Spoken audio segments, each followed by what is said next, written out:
Hello बच्चों, आप सभी का फिर से स्वागत है आपके अपने YouTube channel science and maths classes bye जय सर में। और मैं आज इस टीएलएम के माध्यम से इस चार्ट पेपर के माध्यम से आपको सेक्शन फार्मूला अर्थात विभाजन सूत्र के बारे में बताने जा रहा हूँ। तो आप समझिए कि विभाजन सूत्र क्या होता है। तो सबसे पहले आप क्या करते हैं, विभाजन सूत्र को दिखाने के लिए सबसे पहले आप एक्स एक्सिस और वाई एक्सिस को आप ड्रॉ करते हैं, एक्स और वाई प्लेन बनाते हैं। और एक्स वाई प्लेन में आप एक क्या करते हैं, दो पॉइंट लेते हैं और दो पॉइंट इस लेकर क्या करते हैं, उसको आप मान लेते हैं कि एक पॉइंट ए है और दूसरा पॉइंट बी है। ठीक है, एक पॉइंट ए आपने मान लिया और दूसरा पॉइंट बी मान लिया, और ए का जो कोऑर्डिनेट है आपने मान लिया x1 है और y1 है, और बी का जो कोऑर्डिनेट है वो x2 और y2 है। ओके, तो आप फिर क्या किए कि ए बी रेखाखंड ए बी को, लाइन सेगमेंट ए बी को मिलाने वाली जो रेखा है उसके उसी पे एक क्या है, एक बिंदु P है। क्या है, रेखाखंड ए बी को मिला रही है उसी रेखा पे क्या है, ए बी से होकर क्या है, ए बी पे ही एक बिंदु P है जिसका कोऑर्डिनेट, जिसका निर्देशांक एक्स वाई है, जो ए बी को M1:M2 M2 में डिवाइड कर रही है। मतलब M1 अनुपात M2 में उसको विभाजित कर रही है। आंतरिक रूप से M1 अनुपात M2 में उसको विभाजित कर रही है। ठीक है, किस तरह विभाजित कर रही है, M1 अनुपात M2। यहाँ से आपका जो दिख रहा है ये M1 है, ये M2 है। आप फिर क्या बोले, ये जो A का जो कोऑर्डिनेट है वो x1 y1 है और B का जो कोऑर्डिनेट है वो आपका x2 y2 है। यहाँ पे जो है ये आपका x2 y2 है। ठीक है, ये जो है आपका x2 y2 है। उसके बाद फिर क्या करते हैं कि यहाँ से ए से एक्स एक्सिस पे क्या करते हैं, यार फिर आपका लंबवत यहाँ पे खींच देते हैं। फिर यहाँ से क्या करते हैं, पी से एस मिला देते हैं, सी से टी मिला देते हैं। मतलब क्या हुआ कि एक्स अक्ष पर ए आर पी एस और बी टी लंब खींचे। मतलब यहाँ पे जो है ए आर पी एस और बी टी लंब खींचा गया है। उसके बाद एक्स अक्ष के समांतर ए क्यू और पी सी खींचा गया है। तो फिर हम क्या करते हैं, शुरू से इस एक्सप्लेनेशन को समझते हैं कि सेक्शन फार्मूला निकालने के लिए आप क्या करते हैं। तो सेक्शन फार्मूला निकालने के लिए सबसे पहले हम क्या करते हैं, मान के चलते हैं, माना कि एक्स वाई तल पर दो बिंदु ए x1 y1 और b x2 y2 है। उसके बाद माना ए बी एक रेखाखंड है जिसमें एक बिंदु P लिया गया है। बिंदु P x y रेखाखंड ए बी को M1 अनुपात M2 के अनुपात में आंतरिक रूप से विभाजित करता है। किस तरह विभाजित करता है, बिंदु P x y रेखाखंड ए बी को M1 अनुपात M2 के अनुपात में आंतरिक रूप से विभाजित करता है। यहाँ पे जो बिंदु P है जिसका कोऑर्डिनेट एक्स वाई है, निर्देशांक एक्स वाई है, वो रेखाखंड ए बी को M1 अनुपात M2 में विभाजित करती है। अर्थात पी ए बट्टा ए पी बी बराबर M1 बट्टा M2 है। पी ए बटा पी बी बराबर M1 बटा M2 है। मतलब क्या है कि पी ए बटा पी बी पी ए बटा पी बी बराबर कितना है, M1 बटा M2। ओके, उसके बाद फिर क्या करते हैं, एक्स अक्ष पर, यहाँ पे ये आपका एक्स अक्ष है, एक्स अक्ष पर ए आर, ये है आपका ए आर, पी एस, ये है आपका पी एस, और बी टी लंब खींचें। मतलब यहाँ हम क्या खींचे हैं, ए आर पी एस और बी टी ये एक्स एक्सिस पे लंब खींचे हैं। उसके बाद फिर क्या करते हैं, एक्स अक्ष के समांतर, एक्स अक्ष के समांतर देखिए ये क्या है, ए क्यू जो है या पी सी जो है ये क्या है, इसके समांतर है।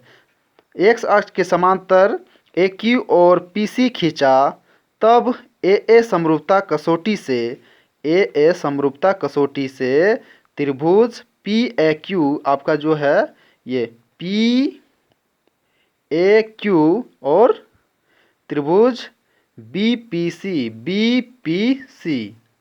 ये जो है आपका बी पी सी, यहाँ से ए पी क्यू और बी पी सी आपका क्या होगा, या तो ऐसे बोलें पी ए क्यू और पी या बी पी सी ये दोनों क्या हैं, समरूप हैं।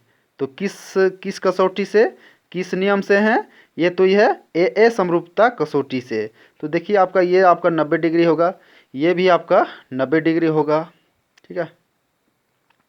उसके बाद क्या होगा, ये एंगल और ये एंगल आपका इक्वल होगा।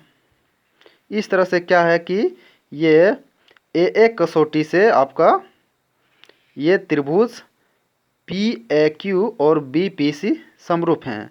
तब क्या होगा, इस तरह से जब दो त्रिभुज जब आपके समरूप होते हैं आपस में, तब क्या हम लिखते हैं, तब पी ए बटा बी